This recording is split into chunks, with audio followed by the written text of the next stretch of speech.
How to fix WhatsApp Account Center isn't available right now.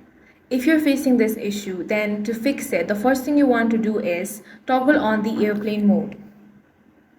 Go ahead and turn on the airplane mode. Now wait for a couple of seconds. After some time, again turn it off. Also, check your internet connection. Try to switch between Wi-Fi and data and check. Now the next thing you want to do is open up Play Store. In the search bar, search WhatsApp.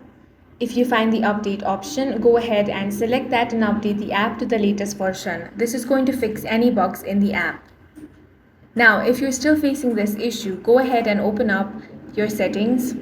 Now select apps. Then you want to search WhatsApp. Now tap on storage. Here select clear cache. Now go ahead and launch open WhatsApp and this error will be fixed. If you found this video useful, make sure to hit the like button and subscribe for more videos like this.